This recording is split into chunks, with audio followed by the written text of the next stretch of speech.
भंडार.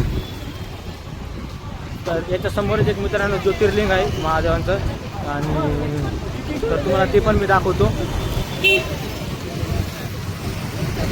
त्याच्यासमोर कपालेश्वर मंदिर आहे. आता तुम्हाला ते कपालेश्वर मंदिर पण दाखवतो मी. कपालेश्वर मंदिर आता लांब नाही, आपल्या जवळच आहे.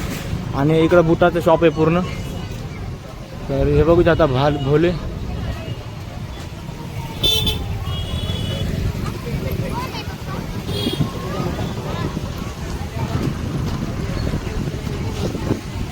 तर मित्रांनो आपण कपालेश्वर मंदिराच्या जवळ आलेलो आहे. जास्त लांब नाही कपालेश्वर मंदिर. आणि आपल्या जर यूट्यूबवरती जर तुम्ही व्हिडिओ बघत असाल तर मित्रांनो प्लीज सबस्क्राईब करा आणि फॉलो करा, सपोर्ट करा. कारण कसं आहे ना, आपला ब्लॉग पब्लिकमध्ये बनवतो आपण.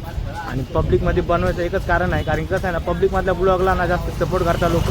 की पब्लिकमध्ये ब्लॉग बनवायचं एक कारण आहे मित्रांनो, की आपलं कॉम्पिटिशन वाढतो. आपली एक व्हिडिओ बनवायची एक हिंमत वाढते. तर त्याच्यामुळे आपण ना व्हिडिओ आपला पूर्ण पब्लिकमध्ये बनवतो.